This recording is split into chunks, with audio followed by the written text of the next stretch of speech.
병원 가기 전에 AI한테 먼저 물어보세요. 진료과 검사 비용 완전 정복. 자녀한테 무릎이 아프다고 했더니 뭐라고 하던가요? 병원 가봐요. 끝입니다.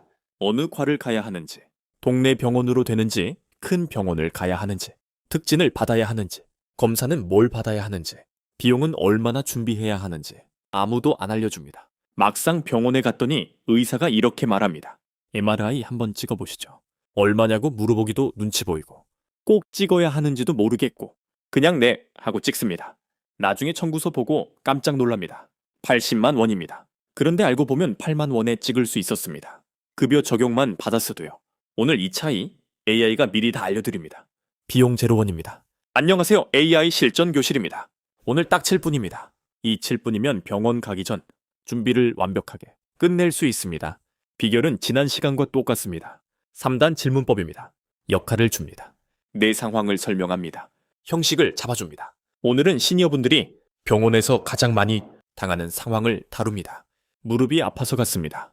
그런데 의사가 이렇게 말합니다. 무릎만 문제가 아니에요. 허리도 보셔야 하고, 목도 좀 이상한 것 같고, 어깨도 확인해 봐야 할 것 같아요. MRI 찍고 근전도 검사도 해보시죠. 갑자기 검사가 4개입니다. 비용이 얼마인지, 꼭 다 해야 하는지, 급여가 되는지 안 되는지 아무것도 모르는 채로 그냥 끌려갑니다. 이게 잘못된 게 아닙니다. 모르는 게 당연합니다. 그런데 미리 알고 가면 완전히 달라집니다. 자, 바로 실전입니다. 첫 번째 프롬프트입니다. 진료가와 특진의사 찾기입니다.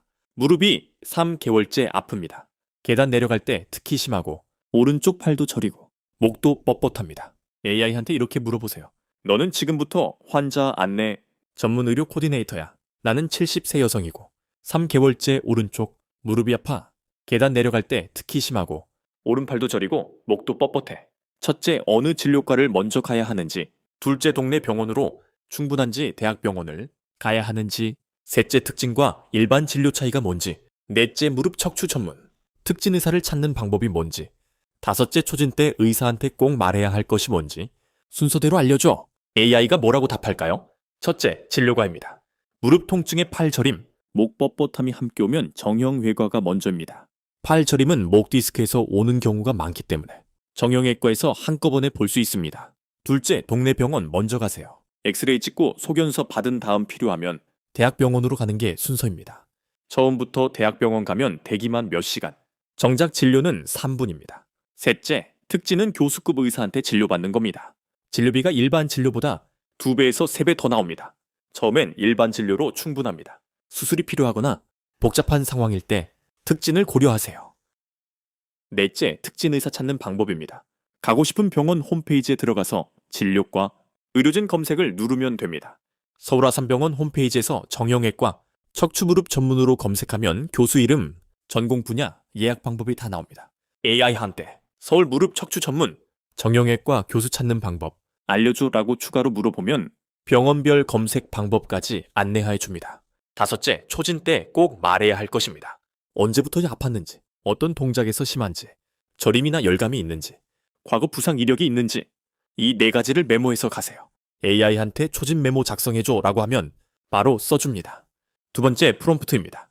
검사 종류와 비용, MRI 급여, 비급여 완전 정복입니다. 병원에서 의사가 검사를 권유합니다. 이때 절대 당황하지 마세요. 병원 가기 전에 AI한테 미리 물어보는 겁니다. 너는 의료비 전문 상담사야. 나는 70세 여성이고 무릎 통증, 팔 저림, 목 뻣뻣함 증상이 있어. 정형외과 초진을 앞두고 있어. 첫째, 이 증상에 보통 어떤 검사를 하는지. 둘째, 엑스레이, MRI, 근전도 검사. 초음파 각각 비용이 얼마인지. 셋째, MRI 급여와 비급여 구분, 기준이 정확히 뭔지. 넷째, 예산이 10만 원이라면 어떤 검사를 우선해야 하는지. 다섯째, 의사가 한꺼번에 다 하자고 하면 어떻게 대응하면 되는지 순서대로 알려줘. AI 답변입니다. 첫째, 이 증상에 보통 하는 검사입니다. 엑스레이가 기본입니다. 무릎과 목, 허리뼈 상태를 먼저 봅니다. 그 다음 필요하면 MRI나 근전도 검사를 추가합니다.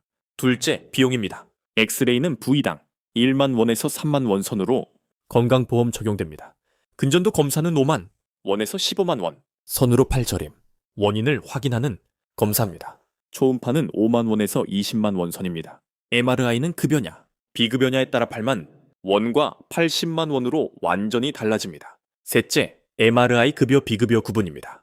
오늘 이 영상에서 가장 중요한 부분입니다. 모르면 70만 원 손해입니다. 급여 적용, 즉 보험이 되는 경우입니다. 본인 부담 8만 원에서 15만 원입니다. 팔다리 힘이 빠지거나 마비 증상이 있을 때, 저림이나 통증이 2주 이상 지속될 때, 엑스레이에서 이상 소견이 나왔을 때, 물리치료나 약물치료를 받았는데도 증상이 나아지지 않을 때, 이 네 가지 중 하나라도 해당하면 급여 대상입니다.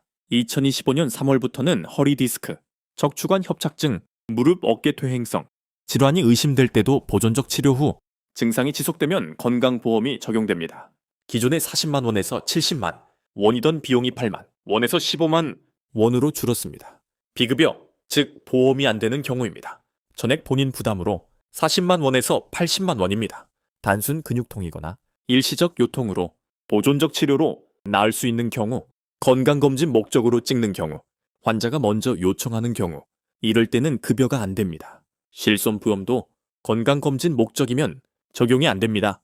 병원에서 반드시 이렇게 물어보세요. 선생님, 이 MRI 급여 적용되나요? 제 증상이 급여 기준에 해당하나요? 이 한마디면 됩니다. 비급여라고 하면 이렇게 추가로 물어보세요. 왜 급여가 안 되나요? 물리치료를 먼저 받고 나서 다시 판단할 수 있을까요?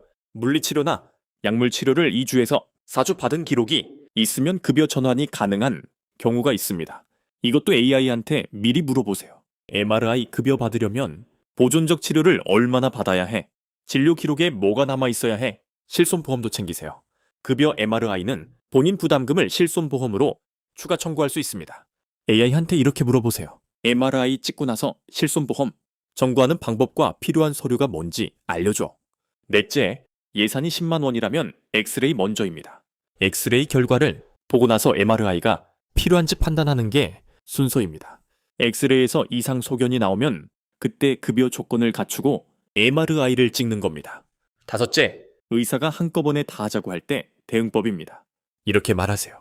선생님, 오늘은 엑스레이부터 보고 꼭 필요한 검사만 추가로 하겠습니다. 어떤 검사가 가장 우선인가요? 무례한 게 아닙니다.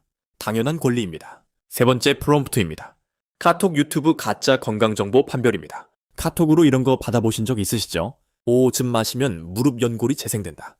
이 스트레칭하면 목 디스크 완치된다. 믿으셨나요? AI한테 이렇게 물어보세요. 너는 의학 팩트 체커야. 방금 카톡으로 받은 건강 정보를 확인해줘. 내용은 이거야. 오즙을 꾸준히 마시면 무릎 연골이 재생된다. 첫째, 이게 의학적으로 근거가 있는지. 둘째, 관련 논문이나 공식 의학기관 입장이 뭔지. 셋째, 믿어도 되는지 안 되는지. 넷째, 이런 정보를 판별하는 기준이 뭔지 알려줘. AI가 근거 없는 정보를 바로 잡아냅니다. 카톡 건강정보 공유하기 전에 AI한테 먼저 확인하세요.